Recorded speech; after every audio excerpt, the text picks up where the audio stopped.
vamos falar rapidex sobre epigenética e pré-concepção. A epigenética, ela é uma ciência que estuda como um meio pode alterar os genes. Então, ele não vai alterar o seu DNA, o DNA do bebê, mas ele vai alterar a forma como esse DNA é lido, a leitura desse DNA. E o que é a pré-concepção? A pré-concepção é um momento em que os pais, o homem, a mulher, né, decide se cuidar para engravidar.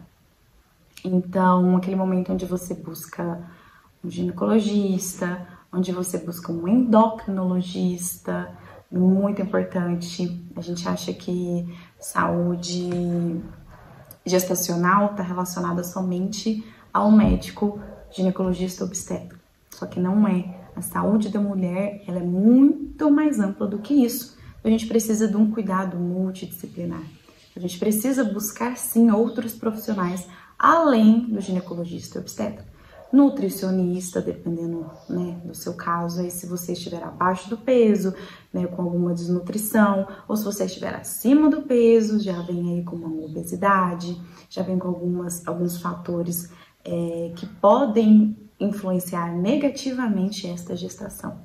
Então, isso é a pré-concepção, é o cuidado antes da gestação, antes de engravidar.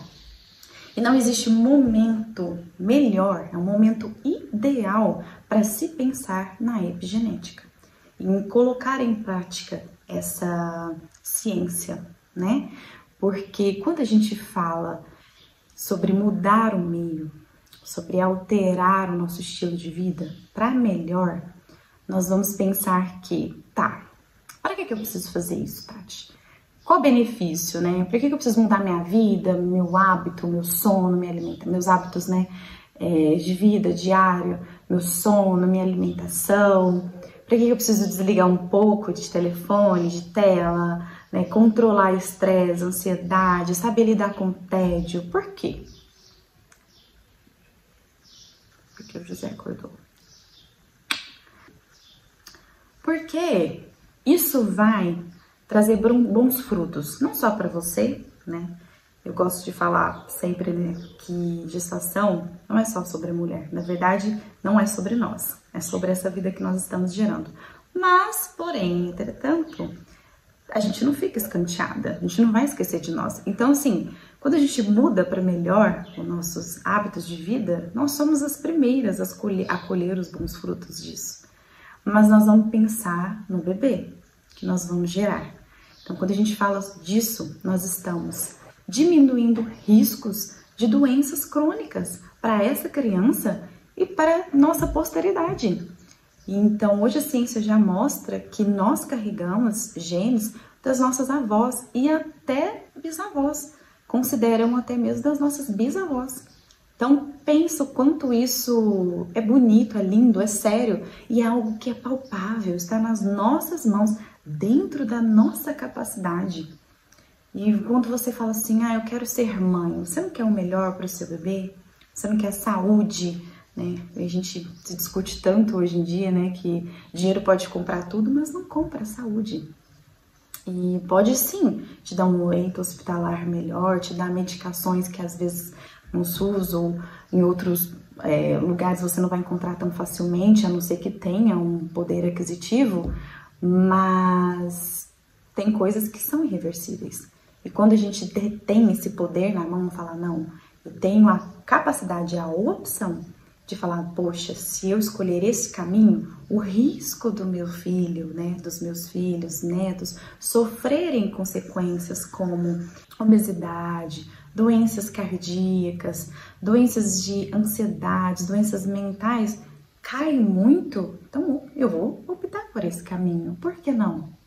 Então, além de ser coerente, me parece meio óbvio, meio lógico. Como que a gente vai fazer, né, essas alterações, esses ajustes? Eu sempre falo para as meninas, gente, o melhor momento é na pré-concepção, porque na gestação a gente já está sofrendo tantas alterações e o nosso emocional já está sobrecarregado, o nosso corpo ele já está ali se adaptando àquelas mudanças fisiológicas, morfológicas, e aí começar a trazer mudanças que, por exemplo, se você tem um hábito de dormir muito tarde, se você tem um hábito de comer fora de casa, na gestação, falar, agora eu vou mudar tudo, isso é muito difícil. Você vai se sentir sobrecarregada. E aí, a partir do momento que você detém esse conhecimento de que, poxa, eu sou responsável por essa vida, pela saúde dessa vida, e quando você começa a não seguir o caminho certo, ideal, vamos colocar assim, né? O caminho ideal, isso vai te gerar uma cobrança, e aí vai te gerar uma ansiedade. E ao invés de você curtir aquele momento, usufruir da gestação, né, com alegria, enxergar ela como algo divino, você vai viver uma gestação pesada, uma gestação cheia de cobranças, uma gestação onde você entende que não consegue mudar tudo aquilo que é preciso mudar. Então, antes de engravidar, é o momento em que a gente tem ali mais tempo, maior dedicação para fazer com que as coisas aconteçam. E comigo foi assim. No ano de 2023 eu tive alguns problemas de saúde, passei por alguns problemas de saúde e nesse caminho eu descobri um desajuste hormonal e eu por conta própria, vindo ali, meu ciclo menstrual sempre foi muito correto, muito certinho. Eu comecei a observar que os dias ali, né, durante a menstruação estavam diferentes, que vieram, assim, na verdade, 2 menstruações ali, 2 sangramentos num mês, num período menor. Meu corpo estava diferente, mais sonolenta. Falei, tô estranha. Então, eu vou procurar um endócrino para ver o que está acontecendo. Então, chegando lá, eu descobri, né, a doença de Hashimoto, e é uma doença autoimune e altera o TSH, o T4. Se eu não tivesse descoberto isso, eu ia ficar tentando engravidar e não ia conseguir, porque o meu TSH estava muito alto e eu não ia engravidar. Tanto é que a médica mesmo disse, falou, se a gente não tratar e a gente ficar e observar e cuidar dessa doença autoimune para entrar em remissão, você vai ter dificuldade de engravidar.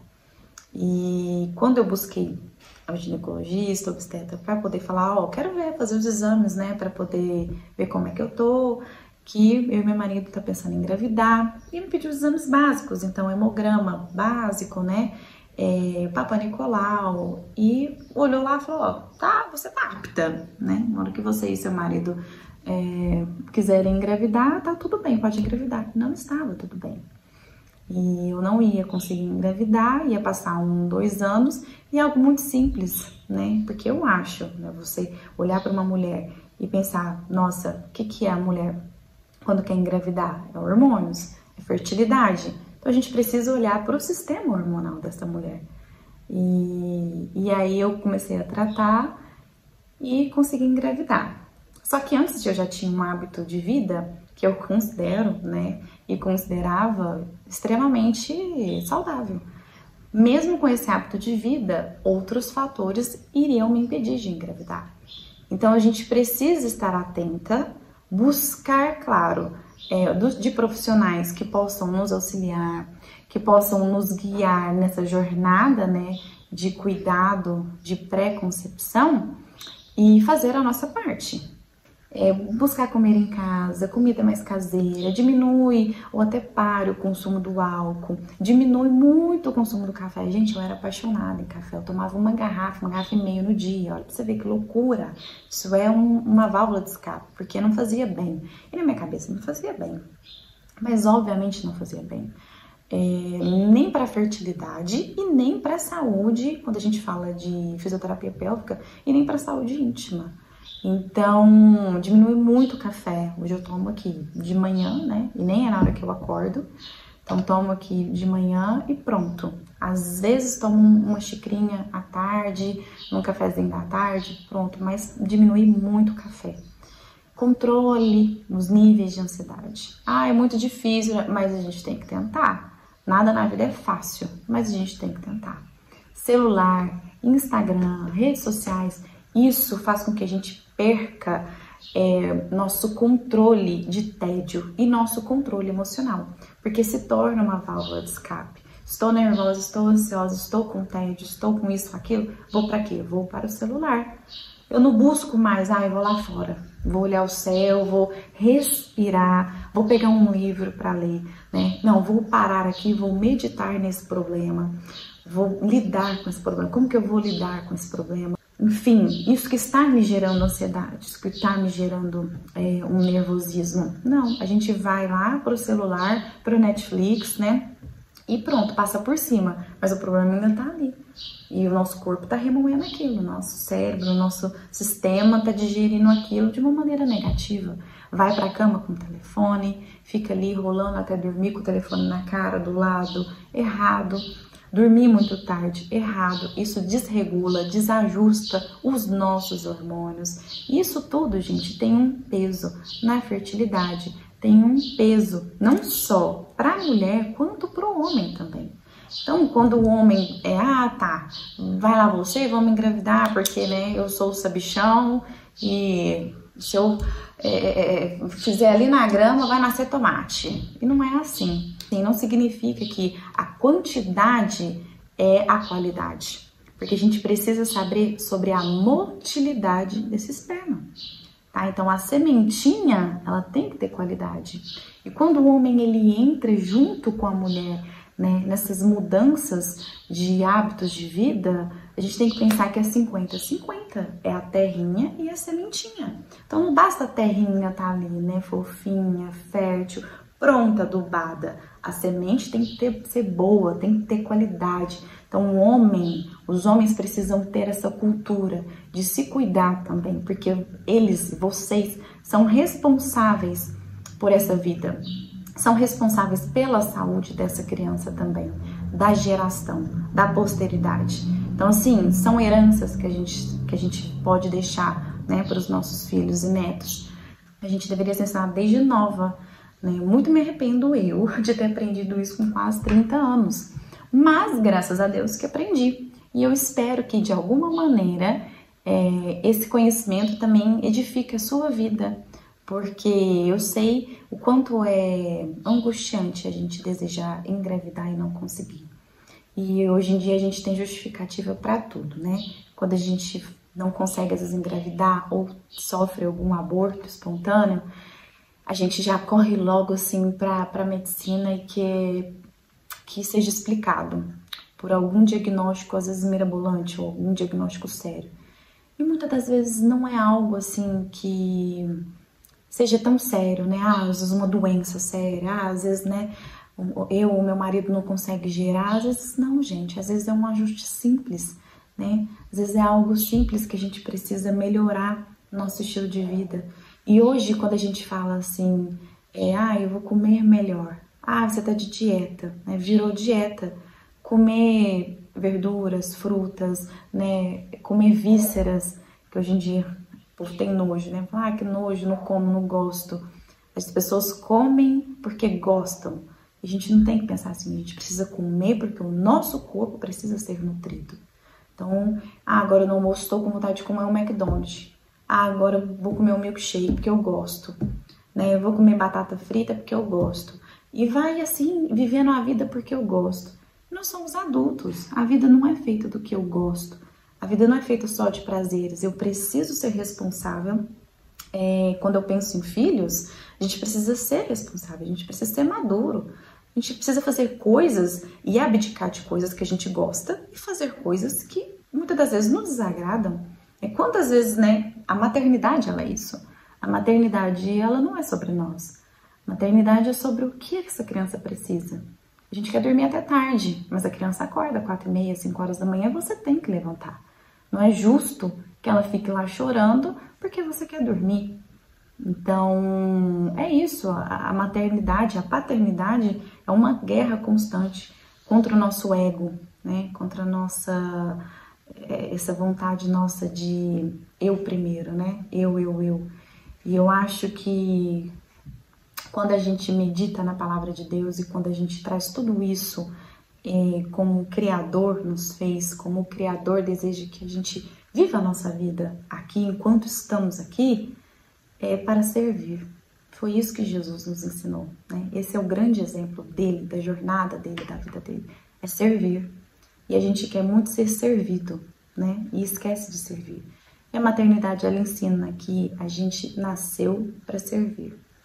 Então, eu espero que esse conhecimento gere em você algo positivo, que você comece a olhar de uma maneira diferente quando pensar em filhos, né? E quando desejar ter filhos. Comece agora, fazendo mudanças pequenas nos hábitos de vida, mudanças boas que vão gerar bons frutos para você, para sua casa, para seu marido. E eu tenho certeza que em breve, quando essa sementinha começar a germinar dentro de você, você vai respirar e falar: estou fazendo um bom trabalho. Um beijo e até a próxima, quem sabe.